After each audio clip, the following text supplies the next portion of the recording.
എല്ലാവർക്കും നമസ്കാരം. എല്ലാവരും കാത്തിരിക്കുന്ന നിങ്ങളുടെ രേവതിയുടെയും സച്ചിയുടെയും ഇന്നത്തെ കഥയിലേക്ക് എവർക്കും സ്വാഗതം. എല്ലാവർക്കും നല്ലൊരു ദിവസം ആശംസിച്ചുകൊണ്ട് നമുക്ക് ഇന്നത്തെ കഥയിലേക്ക് പോകാം. അങ്ങനെ ആ മുത്തശ്ശി മിണ്ടുന്നില്ല എന്ന സങ്കടത്തിൽ ഇങ്ങനെ ഇരിക്കുകയാണ് നമ്മുടെ സച്ചി. രേവതി എന്തായാലും ഹോളിലേക്ക് ചെന്നു. അപ്പോൾ രവീന്ദ്രനോട് മുത്തശ്ശി ഇങ്ങനെ ചോദിക്കുകയാണ്, നിനക്കെങ്കിലും കാര്യങ്ങളൊക്കെ എന്നോട് തുറന്ന് പറയാറുന്നില്ലേടാ, നീ പോലും ഒന്നും പറഞ്ഞില്ലല്ലോ.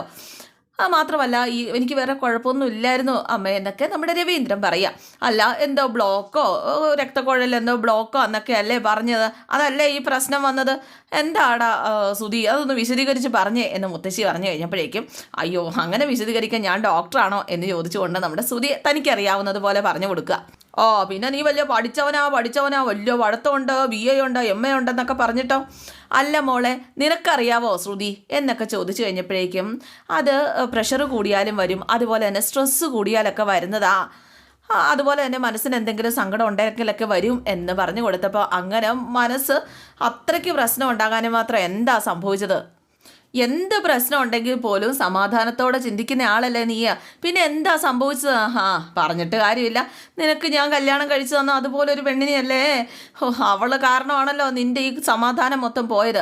ഇവിടെ നല്ലവനായിരുന്നെങ്കിൽ നിനക്ക് ഒരു ഉണ്ടാവില്ലായിരുന്നു. അപ്പോഴേക്കും നമ്മുടെ ചന്ദ്രമതി ചോദിച്ചു, എല്ലാത്തിനും കാരണക്കാരി ഞാനാണോ, അസുഖം വരാൻ പോലും ഞാനോ കാരണക്കാരി എന്നും പറഞ്ഞിട്ട് എന്തിനാ അമ്മ ഈ പറയുന്നത്? അതിന് ഞാൻ എന്താ ചെയ്തത്? എടി, നല്ല ഭാര്യയുടെ ഒരു കടമയാടിയത്. പകുതി മനസമാധാനക്കേട് നീ കാരണം. നീ നല്ല രീതിയിൽ നിന്ന് കഴിഞ്ഞിട്ടുണ്ടെങ്കിൽ എൻ്റെ മോനൊരു മനസമാധാനക്കേടും ഉണ്ടാവത്തില്ല. അപ്പോഴേക്ക് രവീന്ദ്രൻ പറഞ്ഞു, ചന്ദ്രമതിക്ക് ദേഷ്യം വരുന്നുണ്ട് കേട്ടോ. രവീന്ദ്രൻ പറഞ്ഞു, സാരമില്ല അമ്മ, പോട്ടെ, എന്തായാലും കഴിഞ്ഞത് കഴിഞ്ഞു, ഇനി അവളോട് ചോദിച്ചിട്ട് എന്താ കാര്യം? നിന്റെ കെട്ടിയോളം പറഞ്ഞപ്പോൾ നിനക്ക് അങ്ങ് പിടിച്ചില്ല. എന്തായാലും ചന്ദ്രയോട് എനിക്ക് കുറച്ച് കാര്യങ്ങളൊക്കെ തന്നെ പറയാനുണ്ട് എന്ന് മുത്തശ്ശി പറഞ്ഞപ്പോഴേക്കും നമ്മുടെ ചന്ദ്രയ്ക്കൊരു പേടിയായിട്ടോ. ചന്ദ്ര ചോദിച്ചു, എന്തിനാ ഇപ്പം തനിച്ച് എല്ലാവരുടെയും മുന്നിൽ പറയാനുള്ള കാര്യങ്ങളല്ലേ ഉള്ളൂ? ചില കാര്യങ്ങളൊക്കെ തന്നെത്താനെ പറയണം. പിന്നെ ഞാൻ പറഞ്ഞോളാം. ചന്ദ്രക്കാണെങ്കിൽ ആകെ പേടിയായി. മാത്രമല്ല നമ്മുടെ രേവതിയോട് പറഞ്ഞു മുത്തശ്ശി കൊണ്ടുവന്ന കവറിങ് എടുക്കാനായിട്ട്. അങ്ങനെ രേവതി എടുത്തു കൊടുത്തു കഴിഞ്ഞപ്പോഴേക്കും അത് കുടുംബക്ഷേത്രത്തിൽ പൂജ ചെയ്ത പ്രസാദമൊക്കെയാണ്, നിൻ്റെ പേര് ചെയ്ത് എന്നൊക്കെ രവീന്ദ്രനോട് ഇങ്ങനെ പറയുകയാണേ. മാത്രമല്ല തിരക്കിട്ട് വന്നതുകൊണ്ട് തന്നെ ഒന്നും മേടിക്കാനൊന്നും പറ്റിയില്ല, കുറച്ച് പലഹാരങ്ങളെ കൊണ്ടുവന്നുള്ളൂ. അപ്പോൾ നമ്മുടെ ശ്രുതി അങ്ങോട്ടേക്ക് വന്നു കേട്ടോ. ശ്രുതി മാത്രമല്ല അതുപോലെ വർഷയും ഒക്കെ അവിടെ ഉണ്ട്. അമ്പലത്തിലെ പ്രസാദം എല്ലാവരും കഴിക്കണം, ഞാൻ എല്ലാവർക്കും വേണ്ടി പ്രാർത്ഥിച്ചതാട്ടോ നമ്മുടെ കുടുംബക്ഷേത്രത്തിലെയാ എന്നൊക്കെ മുത്തശ്ശി ഇങ്ങനെ പറഞ്ഞു. അത് കഴിഞ്ഞിട്ട് നമ്മുടെ ശ്രുതിയോട് ചോദിച്ചു, അല്ല ശ്രുതി മോളെ, നിങ്ങളുടെ മുടിവെട്ട് കട എങ്ങനെയുണ്ട് ഇപ്പോൾ? ഇത് കേട്ട് കഴിഞ്ഞപ്പോഴേക്കും ചന്ദ്രമതിയും ഞെട്ടി, അതുപോലെ ശ്രുതിയും ഞെട്ടി. അയ്യോ അമ്മേ, അത് പാർലറാ. എല്ലാം കണക്കല്ലേ, ഇതൊക്കെ തന്നെയല്ലേ അവിടെ നടക്കണത്. അപ്പോഴേക്കും ശ്രുതി പറഞ്ഞു, കുഴപ്പമില്ല, നന്നായിട്ട് പോകുന്നു. അല്ല, നിൻ്റെ അച്ഛൻ വരുമോ വല്ലതും ചെയ്തായിരുന്നോ? എന്തോ വെളിനാട്ടിലാന്നൊക്കെ പറഞ്ഞല്ലോ, പുറത്തെവിടെ എങ്ങാണ്ടാണെന്ന്, ദുബായിലോ എവിടെയാണോ? നിൻ്റെ അച്ഛൻ വന്നായിരുന്നോ എന്നൊക്കെ ചോദിച്ചുകൊണ്ട് ഓരോ ചോദ്യമായിട്ട് നമ്മുടെ മുത്തശ്ശി കേട്ടോ. നമ്മുടെ ചന്ദ്രയാണ് ശ്രുതി ഇങ്ങനെ നോക്കുന്നുണ്ട്. ശ്രുതിയും അന്തം വിട്ടിങ്ങനെ ഇരിക്കുക. നമ്മുടെ ചന്ദ്രമതി പറഞ്ഞു, അയ്യോ ദുബായ് ഒന്നുമല്ല, മലേഷ്യ, ഇടയ്ക്ക് വിളിക്കാറുണ്ട്, ഉടനെ വരും. അടുത്തത് സുധിയോടാട്ടോ നമ്മുടെ മുത്തശ്ശിയുടെ ചോദ്യം, എന്താ നിന്റെ ജോലിയൊക്കെ എങ്ങനെയുണ്ട്? നീ ജോലിക്ക് വല്ലതും പോകുന്നുണ്ടോ ഇപ്പോൾ? പിന്നെ ഞാൻ ഷോറൂമിലെ വല്ല സെയിൽസ് മാനേജർ അല്ലേ എന്ന് ചോദിച്ചുകൊണ്ട് നമ്മുടെ സുധി. എപ്പോഴേക്കും ചന്ദ്രമതി സുധി ഇങ്ങനെ നോക്കുന്നുണ്ട്. പിന്നെ സെയിൽസ് മാനേജർ പാർക്കിൽ എന്ന് മനസ്സിലിങ്ങനെ ഓർക്കാണ്.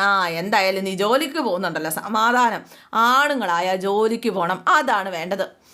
എന്തായാലും എപ്പോഴും നീ രവീന്ദ്രൻ പറയായിരുന്നു നിനക്കൊരു നല്ല ജോലിയില്ല എന്ന്. ഇപ്പം സമാധാനമായി, ഈ ജോലിയെങ്കിലും നീ സ്ഥിരമായിട്ട് പോകുന്നുണ്ടല്ലോ, സമാധാനം. അത് കഴിഞ്ഞിട്ട് നമ്മുടെ വർഷയെ വിളിക്കാം. പുതിയ പെണ്ണിങ്ങ് വന്നേ, നീ ഇവിടെ അടുത്തൊന്ന് ഇരുന്നേ. അല്ല, നീ ജോലിക്ക് വല്ലതും പോകുന്നുണ്ടോ? ഞാൻ ഡബ്ബിങ് ആർട്ടിസ്റ്റാ. എന്ന് വെച്ചാൽ അപ്പോഴേക്ക് ശ്രീകാന്ത് പറഞ്ഞു കൊടുക്കുക, ഈ സിനിമയിലും സീരിയലിലൊക്കെ ശബ്ദം കൊടുക്കുന്നേ. അതാ. അങ്ങനെയൊക്കെ ജോലിയുണ്ടോ? എന്താ അവർക്ക് സംസാരിക്കാൻ അറിയാൻ പാടില്ലേ? ഈ അഭിനയിക്കുന്നവരെന്താ സംസാരിക്കില്ലേ? അവർക്ക് ശബ്ദം കൊടുക്കാൻ വേറെ ഉണ്ടോ? അപ്പോഴേക്കും വർഷ പറഞ്ഞു, എല്ലാവർക്കും അത് വഴങ്ങത്തൊന്നുമില്ല, അതുകൊണ്ടാണ്. എന്തായാലും സംസാരിക്കുന്നത് ഒരു ജോലി. കൊള്ളാം. പിന്നെ സംസാരത്തിൻ്റെ കാര്യത്തിൽ വലിയ ഇതുപോലെയുള്ള ജോലിയൊക്കെ ഉണ്ടെങ്കിൽ എൻ്റെ പൊന്നോ, നിൻ്റെ അമ്മായിമ്മയുടെ സംസാരം ഉണ്ടല്ലോ, അത് ഒന്നൊന്നര സംസാരമാണ്. അവൾ കോടീശ്വരി ആകുമായിരുന്നു ഇമാതിരി ജോലിയിലൊക്കെ നിൻ്റെ അമ്മായിയമ്മ പോവുകയാണെങ്കിൽ. അവളുടെ നാക്കേ അയ്യോ എന്നൊക്കെ പറഞ്ഞുകൊണ്ട് നമ്മുടെ മുത്തശ്ശി ചിരിക്കുകയാണ് കേട്ടോ. ഇതൊക്കെ കേട്ട് രേവതിയും ശ്രുതിയും ശ്രീകാന്തും വർഷയൊക്കെ ചിരിക്കുക. ചന്ദ്രമതിയാണെങ്കിൽ രവീന്ദ്രനെ നോക്കുന്നുണ്ട്.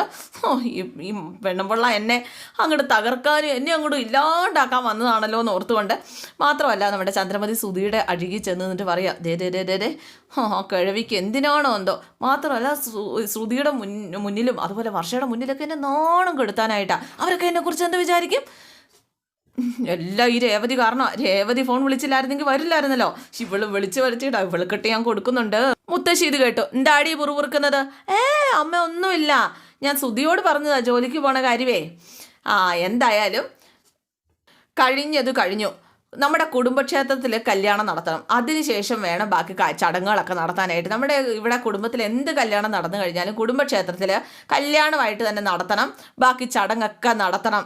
അല്ല, ഇതൊക്കെ അറിയത്തില്ലേ ചന്ദ്രൻ നിനക്ക് എന്ന് ചോദിച്ചു കഴിഞ്ഞപ്പോഴേക്കും വർഷ പറഞ്ഞങ്ങനെ വലിയ കല്യാണമായിട്ടൊന്നും നടത്തിയില്ല, കല്യാണക്കുറി പൂജിക്കണമായിരുന്നു എന്നൊക്കെയാണ് മുത്തശ്ശി പറഞ്ഞത്. അവിടെ കുടുംബക്ഷേത്രത്തിൽ കൊണ്ടുപോയി കല്യാണക്കുറി പൂജിക്കണമായിരുന്നു. അതിന് കല്യാണക്കുറി ഒന്നും ഇല്ലായിരുന്നു. പിന്നെ ഒളിച്ചോട്ട കല്യാണത്തിന് എന്ത് കുറി, അതൊക്കെ എനിക്കറിയാം. ആ സഞ്ചിയും എടുത്തേ എന്നും പറഞ്ഞ് അടുത്ത സഞ്ചി എടുക്കാൻ പറയുകയാണ്. അപ്പോൾ രേവതി ഓടിപ്പോയി സഞ്ചി എടുക്കാൻ തുടങ്ങിക്കഴിഞ്ഞപ്പോഴേക്കും, രേവതി നീ ഇവിടെ വന്നിരിക്കുക, എടുക്കാൻ വേറെ ആളിവിടെ ഉണ്ട്. നമ്മുടെ ചന്ദ്രമതി ഒന്നും മിണ്ടിയില്ല, പോയി എടുത്തോണ്ട് കൊടുക്കുകയാണ്. ചന്ദ്രമതി വരച്ച വരെ നിർത്താൻ പറ്റുന്ന ഒരേ ഒരാൾ ഈ മുത്തശ്ശിയാണ്. എന്തായാലും മുത്തശ്ശി വർഷയ്ക്കൊരു സമ്മാനമായിട്ടാണ് വന്നത്. വീട്ടിലേക്ക് വന്ന് കയറിയ മരുമകളാണല്ലോ, അപ്പോൾ ഒരു സാരിയൊക്കെ മേടിച്ച് പൂജിച്ച് കുടുംബക്ഷേത്രത്തിൽ കൊണ്ടുപോയി പൂജിച്ച് ഇവൾക്ക് സമ്മാനിക്കുകയാണ്.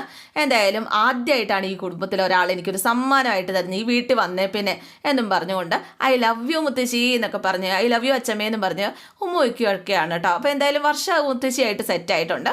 അപ്പോൾ ശ്രീകാന്ത് ചോദിച്ചു, എനിക്ക് പുതിയ ഡ്രസ്സൊന്നും ഇല്ലേ? പിന്നില്ലേ, മോർണിംഗ് വന്നേ, അടുത്ത് വന്നേ, ഓടിച്ചാടി ചെല്ലുകയാണ് നമ്മുടെ ശ്രീകാന്ത്. എന്നിട്ട് ഇങ്ങ് വന്നേടാ എന്ന് പറഞ്ഞ് അപ്പോൾ മുത്തശ്ശിയുടെ അടുത്തേക്ക് കുനിഞ്ഞ് അങ്ങ് ചെന്നത് ശ്രീകാന്ത് ഒറ്റ ഒരെണ്ണം കവളത്ത് കൊടുത്ത് നമ്മുടെ സച്ചിക്ക് കൊടുത്ത പോലെ. എല്ലാവരും അന്തം വിട്ടു പോയിട്ടോ. എന്താ അച്ഛമ്മ ഇത്? പിന്നെ നീ ചെയ്തതിന് ഇത് അല്ലാണ്ട് പിന്നെ നിനക്ക് എന്താടാ ഞാൻ തരേണ്ടത്? അയ്യോ, അവന് സമ്മാനം പോലും വേണം. അപ്പോഴേക്കും അച്ഛമ്മയെ ശ്രീകാന്ത് പതുക്കെ കെട്ടിപ്പിടിച്ചിട്ട്, സോറി അച്ഛമ്മേ, സോറി, വേണമെന്ന് വെച്ചിട്ടല്ലല്ലോ, പറ്റിപ്പോയി, സോറി. കണ്ടോ കണ്ടോ? അയ്യോ എന്തൊരു കൊഞ്ചലാന്ന് നോക്കിയോ രവീന്ദ്ര. ചെറുക്കൻ ഇത്രയും വലുതായി, കല്യാണപ്രായമായി, കല്യാണം കഴിഞ്ഞു, എന്നിട്ട് കൊഞ്ചം അവനുള്ള കുഞ്ഞായിട്ട്. എന്തായാലും നമ്മുടെ ചന്ദ്രമതിയുടെ കണ്ണ് ബാക്കിയിരിക്കുന്ന കവറിലാണ്. ഇനി ആ കവറിൽ എന്തായിരിക്കും എന്നറിയാനായിട്ട് ചന്ദ്രമതി കവറിലേക്ക് എത്തിയും കുത്തിയൊക്കെ നോക്കുകയാണ് കേട്ടോ. ഇത് കണ്ടു അച്ഛമ്മ. എന്താ നീ തുറച്ച് നോക്കുന്നത്? അയ്യോ, നിനക്കെന്തെങ്കിലും വാങ്ങിച്ചുകൊണ്ട് വന്നോന്ന് നോക്കുവാണോ? നിനക്കൊന്നും മേടിച്ചിട്ടില്ല. അതെ, എൻ്റെ മോനെ നന്നായിട്ട് നോക്കുവാണെങ്കിൽ നിനക്കൊരു പട്ടുസാരി ഞാൻ മേടിച്ചു തന്നേനെ. പക്ഷെ നീ എൻ്റെ മോനെ നോക്കുന്നില്ലല്ലോ. പിന്നെ ഞാൻ ആവശ്യമൊക്കെ വേണ്ടത് കണ്ടറിഞ്ഞ് ഞാൻ ചെയ്തു കൊടുക്കുന്നുണ്ട്. രവിയേട്ടനെ ഞാൻ നോക്കുന്നുണ്ട്. അയ്യോ, പിന്നെ നല്ല പ്രായത്തിൽ എൻ്റെ മോനെ നിൻ്റെ കയ്യിലേക്ക് തന്നത്, അവൻ്റെ കോലം കണ്ടില്ലേ? നീയാണ് എൻ്റെ മോനെ ഇങ്ങനെ ആക്കിയത് എന്നൊക്കെ പറഞ്ഞ് നമ്മുടെ അച്ഛമ്മ. ഇനിയെങ്കിലും നീ ഇവനെ ഒന്ന് നന്നായിട്ട് നോക്ക്, ഇനിയെങ്കിലും നന്നായിട്ടൊന്ന് നോക്കി ഇവൻ്റെ ആരോഗ്യം ഒന്ന് നീ ശ്രദ്ധിക്കും, നിൻ്റെ ആരോഗ്യം ഈ തീറ്റ മാത്രം നടക്കുന്നുള്ളൂ എന്നൊക്കെ പറഞ്ഞ് നമ്മുടെ മുത്തശ്ശി ചന്ദ്രമതിനെ എടുത്തിട്ട് കുടഞ്ഞുകൊണ്ടിരിക്കുക. അപ്പോഴേക്കും നമ്മുടെ ശ്രുതി ചോദിച്ചു, അച്ഛമ്മ ഞങ്ങൾക്കൊന്നുമില്ലേ? എനിക്ക് ശ്രുതിക്കൊന്നുമില്ലേ? പിന്നെ ഞാൻ ഗൾഫിന് പോയിട്ട് വന്നിരിക്കുകയല്ലേ, എല്ലാവർക്കും ഓരോന്നോരോന്ന് കൊണ്ടുവരാടാ, സോപ്പും ചീപ്പും വിക്സും വാസലിനും ഒക്കെ ഞാൻ കൊണ്ടുവരാൻ കേട്ടോ. അല്ല, സച്ചി എവിടെ? അവനോട് എനിക്ക് രണ്ടെണ്ണം പറയാനുണ്ട്. ഒന്നും പറയാൻ പറ്റില്ല, സച്ചി എവിടെ? അപ്പോഴേക്കും രേവതി പറഞ്ഞു, അതെ, ആകെ സങ്കടത്തിലിരിക്കുക, അച്ഛമ്മ മിണ്ടില്ല എന്ന് പറഞ്ഞിട്ട് സങ്കടത്തിലിരിക്കുക. അതെ, അവൻ എന്തിനു ഞാൻ വഴക്ക് പറഞ്ഞു? അവൻ എന്നോട് കാര്യങ്ങളൊന്നും പറഞ്ഞില്ലല്ലോ. പിന്നെ നിന്നെ വഴക്ക് പറഞ്ഞു അവൻ? എന്നോട് കാര്യങ്ങളൊക്കെ തുറന്നു പറഞ്ഞു എന്നും പറഞ്ഞിട്ട് നിന്നെ അവൻ വഴക്ക് വല്ലതും പറഞ്ഞോ? ഇല്ല, ഒന്നും പറഞ്ഞൊന്നുമില്ല. നീ അങ്ങനെ പറയുള്ളൂ എന്ന് എനിക്കറിയാം. സച്ചിയെ ഒറ്റ കൊടുക്കത്തില്ലല്ലോ. അപ്പോഴേക്ക് രേവതി പറഞ്ഞു, ഇല്ല, സച്ചിയേട്ടൻ പാവാ, ആകെ സങ്കടപ്പെട്ട് സച്ചിയേട്ടനോ അച്ഛമ്മയോട് മിണ്ടില്ല, പിണക്കമാന്നൊക്കെ പറഞ്ഞിരിക്കുക. ഓഹോ, അവൻ എന്നോട് മിണ്ടില്ലാന്ന്. അവനെ എങ്ങനെ ഇങ്ങോട്ടേക്ക് വരുത്തണമെന്ന് എനിക്ക് നന്നായിട്ടറിയാം. നീ അവനെ പോയി വിളിച്ചോണ്ട് വന്നേ, നീ ആ കഥകൊന്ന് തുറന്ന് അവനെ പോയി വിളിച്ചോണ്ട് വന്നേ എന്ന് അച്ഛമ്മ പറഞ്ഞു കഴിഞ്ഞപ്പോഴേക്കും നമ്മുടെ രേവതി പതുക്കെ അങ്ങോട്ടേക്ക് ചെല്ലുക. അപ്പോൾ സച്ചിയാണെങ്കിൽ പാട്ടൊക്കെ കേട്ടുകൊണ്ട് പാട്ടൊക്കെ പാടി ഇങ്ങനെ ഇരിക്കുക കേട്ടോ. നിങ്ങളെ വിളിക്കുന്നുണ്ട് സച്ചേട്ടനെ, അച്ഛമ്മ വിളിക്കുന്നുണ്ട്. ഞാൻ വരില്ല എന്ന് പറഞ്ഞാൽ വരില്ല. നമ്മുടെ അച്ചമ്മയ്ക്ക് അറിയാലോ സച്ചി എങ്ങനെ വരുത്തണമെന്ന്. സച്ചി വാശി പിടിച്ചവിടെ കിടക്കുകയാണ്. എന്തായാലും നമ്മുടെ അച്ചമ്മ പതുക്കെ പാത്രത്തിനകത്ത് നിന്നും കൊണ്ടുവന്ന പാത്രത്തിനകത്ത് നിന്ന് ഒരു സ്പെഷ്യൽ ഐറ്റം ഇങ്ങോട്ട് എടുത്തു. അതിനുശേഷം അതങ്ങോട്ട് തുറന്നു. അതിൻ്റെ മണവും അതുപോലെ തന്നെ ഇവരുടെ വർത്താനമൊക്കെ കേട്ട് കഴിഞ്ഞപ്പോഴേക്കും നമ്മുടെ സച്ചിക്ക് അവിടെ പിടിച്ചിരിക്കാൻ പറ്റുമോ? ഇത് സ്പെഷ്യൽ ഐറ്റമാണ്, അച്ചമ്മയുടെ സ്പെഷ്യൽ ഐറ്റം എന്നൊക്കെ പറഞ്ഞുകൊണ്ട് ഓരോരുത്തർക്ക് കൊടുക്കുകയാണ് കേട്ടോ. സച്ചിയാണ് ആകെ ഈശ്വര എനിക്കില്ലല്ലോ എന്നൊക്കെ പുറത്തുകൊണ്ട്, കാരണം അച്ചമ്മയുടെ ആ രുചി അറിഞ്ഞ് സച്ചിക്ക് അച്ചമ്മയുടെ കയ്യിൽ നിന്ന് ഒരു സ്പൂൺ കിട്ടിയില്ലെങ്കിൽ അത്രയ്ക്ക് ഇതാവും കേട്ടോ. അങ്ങനെ നമ്മുടെ സച്ചി അവിടെ വെള്ളം ഇറക്കി ഇങ്ങനെ ഇരിക്കുക. ഈ വർത്താനമൊക്കെ കേട്ട് കഴിഞ്ഞപ്പോഴേക്കും സച്ചി രേവതിയോട് ചോദിച്ചു, അതെ വലിയ പാത്രത്തിലാണ് കൊണ്ടുവന്നത്, ഇപ്പം തീരുവോ? ആ ചെറിയ പാത്രം വന്നേ, വലിയ പാത്രമൊന്നും അല്ല, ചെറിയ പാത്രമോ. ഈശ്വര, എല്ലാവരുടെ തിന്നാ ഇപ്പം തീർക്കൂലോ. സച്ചി കുറച്ച് നേരം അവിടെ മസിലൊക്കെ പിടിച്ചു നിന്നു. അവിടെ വീണ്ടും വീണ്ടും വിളമ്പണ സൗണ്ടൊക്കെ കേട്ട് കഴിഞ്ഞപ്പോഴേക്കും നമ്മുടെ സച്ചി പതുക്കെ വന്നു. അച്ഛമ്മ എനിക്കും എന്ന് പറഞ്ഞുകൊണ്ട് പതുക്കെ വന്നപ്പം, ആഹാ നിനക്ക് വേണോ, നിനക്ക് വേണ്ടാന്നല്ലേ പറഞ്ഞത് എന്ന് അച്ഛമ്മ ചോദിച്ചു കഴിഞ്ഞപ്പോഴേക്കും, നീ എല്ലാം മിണ്ടൂല വേണ്ടാന്നൊക്കെ പറഞ്ഞു. അങ്ങനെയൊന്നും പറഞ്ഞിട്ടില്ല, ചുമ്മാ പറഞ്ഞാ എന്നും പറഞ്ഞുകൊണ്ട് നമ്മുടെ സച്ചി വന്ന ആ പാത്രത്തോടെ അങ്ങോട്ട് എടുത്ത് തിന്നുവാണ്. എന്തായാലും വർഷയ്ക്ക് സച്ചിയെ വലിയ ഇഷ്ടമല്ല കേട്ടോ. സച്ചി വന്നിരുന്നത് വർഷ എഴുന്നേറ്റ് അങ്ങോട്ട് മാറി നിൽക്കുക. വർഷയ്ക്ക് സച്ചിയെ ഉൾക്കൊള്ളാൻ പറ്റാത്തൊരു അവസ്ഥയിലാണ്. എന്തായാലും നമ്മുടെ സച്ചി ഇരുന്ന് കഴിക്കുന്നത് കണ്ടു കഴിഞ്ഞപ്പോഴേക്കും രേവതിയോട് അച്ഛമ്മ ചോദിച്ചു, ഞാൻ പറഞ്ഞില്ലേ ഇവനെ എങ്ങനെ വരുത്തണം എന്ന് എനിക്കറിയാമെന്ന്.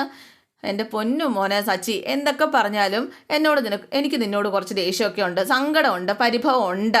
കാരണം നീ പറഞ്ഞില്ലല്ലോ, നീയെങ്കിലും എന്നോട് പറയേണ്ടായിരുന്നില്ലേ അച്ഛൻ്റെ ഈ ഒരു അവസ്ഥ. ഇവനെ എനിക്കൊന്നും കാണാൻ പറ്റിയില്ലല്ലോ ആ ഒരു സമയത്ത്. ഞാനിതൊന്നും അറിയാതെ ആകെ സങ്കടം. എൻ്റെ മോനല്ലേ, എനിക്ക് എന്തെങ്കിലും വന്നാൽ താങ്ങാൻ പറ്റുമോ? മാത്രമല്ല നിന്റെ അമ്മയെ പോലെ മക്കളിലെ തരംതിരിച്ച് കാണാനോ തള്ളിക്കളയാനോ ഒന്നും എനിക്ക് പറ്റത്തില്ല. എൻ്റെ മകനെ വേണ്ടാന്ന് വെക്കാനൊന്നും എനിക്ക് പറ്റത്തില്ല.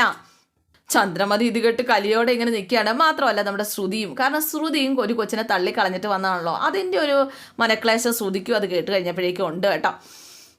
അച്ഛമ്മ പറഞ്ഞു, ഇനി നീ ഒന്നും മറച്ചു വെക്കരുത് എൻ്റെ അടുത്ത്. അയ്യോ ഇനി എന്ത് മറച്ചു വെക്കാനാ, മറച്ചു വെച്ച് കഴിഞ്ഞാൽ കവിളത്ത് നേരത്തെ കിട്ടിയതുപോലെ കിട്ടുമല്ലോ. അതിൻ്റെ ഓർമ്മ ഉണ്ടെങ്കിൽ ഞാൻ ഒന്നും മറച്ചു വെക്കില്ല. എല്ലാം വൈകുന്നേരം വള്ളി പുള്ളി തെറ്റാതെ ഓരോ ദിവസം വിളിച്ച് പറയാം. എൻ്റെ ആ പൊന്നോ എന്തൊരു അടിയായിരുന്നു അച്ഛമ്മ ഇത്. എന്തായാലും പിന്നെ അവർ വിശേഷമൊക്കെ പറഞ്ഞ് നമ്മുടെ സച്ചിയും അച്ഛമ്മയൊക്കെ വിശേഷമൊക്കെ പറഞ്ഞ് ഇങ്ങനെ ഇരുന്ന് കഴിക്കുകയാണ് കേട്ടോ. അതൊന്നും നമ്മുടെ ചന്ദ്രമതിക്ക് ഇഷ്ടപ്പെടുന്നില്ല. പിന്നെ കാണിക്കുന്നത് നമ്മുടെ രേവതി ഫുഡൊക്കെ എടുത്തു വെച്ചപ്പോഴേക്കും ചന്ദ്രമതി വന്നിട്ട്, അവരെയൊക്കെ വിളിച്ചോ നീയാ, എല്ലാവരെയും വിളിച്ചോ കഴിക്കാനായിട്ട്? സുധിയെയും വർഷയൊക്കെ വിളിച്ചായിരുന്നോ എന്ന് ചോദിച്ചു കഴിഞ്ഞപ്പോഴേക്കും എല്ലാവരെയും വിളിച്ചു. അപ്പോൾ രവീന്ദ്രൻ ചോദിച്ചു, നിനക്ക് അവരെ വിളിക്കാൻ പോലും പറ്റില്ല, എല്ലാ കൊച്ചും ഉണ്ടാക്കി വെക്കണമെന്ന് വിളിക്കാൻ പോലും പറ്റത്തില്ലേ? അയ്യോ ദേ എപ്പോഴും എൻ്റെ മെക്കിട്ട് കയറാതെ ദേ നിങ്ങളുടെ അമ്മയോട് പറ. നിങ്ങളുടെ അമ്മ വന്നപ്പോൾ പോലെ എൻ്റെ മെക്കിട്ട് കയറിക്കൊണ്ടിരിക്കുക. ഇനി നിങ്ങളൂടെ അതിനൊപ്പം താളം തുള്ളിക്കോ. മാത്രമല്ല എനിക്കിട്ട് പണി തരാൻ വേണ്ടിയിട്ടാണല്ലോ ഇവള് അച്ഛമ്മ ഇങ്ങോട്ടേക്ക് വിളിച്ച് വരുത്തിയത്. എനിക്കറിയാം. എനിക്കറിയാം ഇവൾ എന്തിനായി വിളിച്ച് വരുത്തിയതെന്ന്. അപ്പോഴേക്കും രേവതി പറഞ്ഞു, അയ്യോ അതുകൊണ്ടൊന്നും അല്ല. മാത്രമല്ല ശ്രീകാന്തിനെ ഒരു കല്യാണാലോചനയായിട്ട് പെണ്ണുവീട്ടുകാരുമായിട്ടൊക്കെ ഇങ്ങോട്ടേക്ക് വരുമെന്ന് പറഞ്ഞതുകൊണ്ട് മാത്രമാണ് കാര്യം പറഞ്ഞത്. മാത്രമല്ല അങ്ങനെ വല്ലതും വന്നിട്ടുണ്ടെങ്കിൽ അച്ഛമ്മ ആകെ നാണം കെടില്ലേ, അപ്പം പിന്നെ ഞാൻ എന്താ ചെയ്യേണ്ടത്? അപ്പോഴേക്കും രവീന്ദ്രൻ പറഞ്ഞു, മോള് പറഞ്ഞത് ശരിയാ. മാത്രമല്ല ഞാനും കാര്യങ്ങളൊക്കെ അമ്മയോട് തുറന്നു പറയാനിരുന്നതാണ്. എന്തായാലും അമ്മയ്ക്ക് കാര്യം മനസ്സിലായല്ലോ.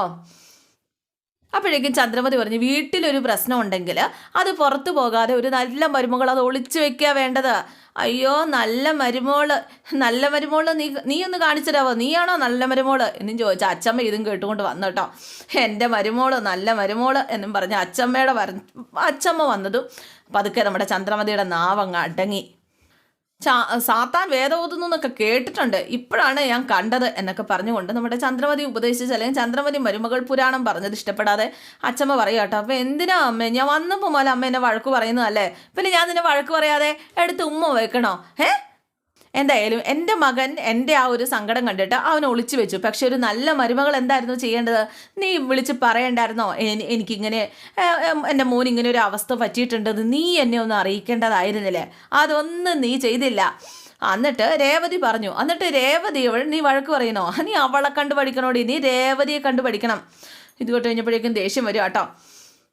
എന്തായാലും ഫുഡ് എടുക്കാൻ തുടങ്ങി കഴിഞ്ഞപ്പോഴാണ് നമ്മുടെ ശ്രുതിയല്ല വർഷയും ശ്രീകാന്തും കൂടി അങ്ങോട്ടേക്ക് വരുന്നത്. രണ്ടുപേരും കൂടെ വരുന്ന കണ്ടപ്പോഴേക്കും അച്ഛമ്മ വീണ്ടും, എന്നാലും നിങ്ങളുടെ കല്യാണം എനിക്ക് കാണാൻ പറ്റിയില്ലല്ലോ, ബാക്കി രണ്ടുപേരുടെ കല്യാണം കണ്ടു, നിങ്ങൾ എന്നാലും എന്നെ മറന്നല്ലോ, അപ്പോൾ അത് പറ്റിപ്പോയതാ, പെട്ടെന്ന് സംഭവിച്ചു പോയതാ എന്നൊക്കെ ശ്രീകാന്ത് പറഞ്ഞപ്പം, അങ്ങനെ പെട്ടെന്ന് പറ്റിയൊന്നുമല്ല, ഞങ്ങൾ പ്ലാൻ ചെയ്തിട്ട് തന്നെയാ എന്ന് വർഷ പറയാം. അപ്പോഴേക്കും നമ്മുടെ ചന്ദ്രമതി ഒന്ന് ഞെട്ടിയിട്ടോ. ഒന്ന് മിണ്ടോ അവർക്ക്, വർഷേ എന്താ ഈ പറയുന്നത്? കേട്ടോ, നിന്റെ ഭാര്യ പറഞ്ഞൊക്കെ കേട്ടോ, നല്ല രീതിയിലാണല്ലോ നിന്റെ ഭാര്യ പറയുന്നത്. അല്ല നിന്റെ പേരെന്തായിരുന്നു? അപ്പോൾ വർഷ മോളെ മനസ്സിന് ഇഷ്ടപ്പെട്ട കല്യാണം കഴിച്ചു, പക്ഷേ ജീവിതം അവിടെ തീർന്നിട്ടില്ല. ഇനിയാണ് ജീവിതം കിടക്കുന്നത്. ഇനിയുള്ള ഈ ജീവിതത്തിലെങ്കിലും നിങ്ങളുടെ അച്ഛനൊരു അപമാനം ഉണ്ടാക്കരുത്. നല്ലപോലെ രണ്ടുപേരും ഒരുമിച്ച് സന്തോഷത്തോടെ ജീവിക്കണം. വീടിൻ്റെ സമാധാനവും കുടുംബത്തിൻ്റെ ആ ഒരു നന്മയൊക്കെ പെണ്ണുങ്ങളുടെ കയ്യിലായിരിക്കുന്നത്. കുടുംബത്തിൻ്റെ ശാന്തി സമാധാനവും കുടുംബത്തിൻ്റെ സന്തോഷം ഐശ്വര്യവും ഒക്കെ ആ സമൃദ്ധിയൊക്കെ പെൺകുട്ടികളുടെ കയ്യിലാണ് വന്ന് കയറുന്നത്, പെണ്ണുങ്ങളുടെ കയ്യിൽ എന്നൊക്കെ പറഞ്ഞു കഴിഞ്ഞപ്പോഴേക്ക് വർഷ ചോദിച്ചു, അപ്പോൾ ആണുങ്ങൾക്ക് ഒരു ഇതുമില്ലേ, ഒരു റോളും ഇല്ലേ? വർഷ എന്താണോ തോന്നുന്നത് അത് അന്നേരം പറയൂ കേട്ടോ, അല്ലെ പെണ്ണുങ്ങൾ മാത്രം അത് സംരക്ഷിക്കണമെന്ന്. അപ്പോഴേക്ക് ശ്രീകാന്ത് ചോദിച്ചു, എന്താ എൻ്റെ വർഷ നീ പറയുന്നത്? അല്ല ഞാൻ പറയണ കേൾക്ക്, ഞാൻ പറയുന്നത് സത്യമല്ലേ അല്ലേ അച്ഛമ്മേ? അപ്പോഴേക്കും അച്ഛമ്മ നീ മിടിക്കുകയാന്ന രീതിയിൽ തല കുലുക്കുക. എന്തായാലും മോള് പറഞ്ഞത് ശരിയാ, ആണുങ്ങൾക്കും കുടുംബത്തിലെ ഭർത്താക്കന്മാർക്കും അതിൻ്റെതായ ചുമതലയൊക്കെ ഉണ്ട്. പക്ഷേ ഈ ആണുങ്ങളുടെ ബുദ്ധി എന്ന് പറഞ്ഞാൽ കുരങ്ങന്മാരെ പോലെയാ, ചാടി ചാടി പോവും, ഒരു പൊറുപ്പില്ല, ആ രീതിയിലാണ്. പക്ഷെ ഒരു കുടുംബത്തിൻ്റെ വേര് എന്ന് പറയുന്നത് സ്ത്രീകളാണ്. ആ വേര് എത്രത്തോളം ഉറയ്ക്കുന്നോ അത്രത്തോളം നല്ലൊരു കുടുംബമായിട്ട് നിൽക്കുക തന്നെ ചെയ്യും. ഒരു കുടുംബം നന്നാവുന്നതും നശിക്കുന്നതും പെണ്ണിൻ്റെ കയ്യിലായിരിക്കുന്നത്. എന്തായാലും എൻ്റെ മോൻ്റെ ജീവിതം ഇങ്ങനെയായി എന്നും പറഞ്ഞുകൊണ്ട് നമ്മുടെ അച്ചമ്മ വീണ്ടും ചന്ദ്രമതിക്ക് നേരെ. എന്തായാലും ചന്ദ്രമതി നാണം കെട്ട് നിൽക്കട്ടെ, വർഷയുടെ മുമ്പിലൊക്കെ ഇങ്ങനെ പറയുന്നത് ചന്ദ്രമതിക്ക് അത്രയ്ക്ക് പിടിക്കുന്നില്ല. അപ്പോൾ ഇതൊക്കെയാണ് ഇന്നത്തെ എപ്പിസോഡിലെ വിശേഷം. എല്ലാവർക്കും ഇഷ്ടമായി എന്ന് വിചാരിക്കുന്നു കേട്ടോ. ഇഷ്ടപ്പെട്ടിട്ടുണ്ടെങ്കിൽ ലൈക്ക് ചെയ്യാനും കമൻറ്റ് ചെയ്യാനൊന്നും മറക്കണ്ട. സിയോഗി, താങ്ക് യു.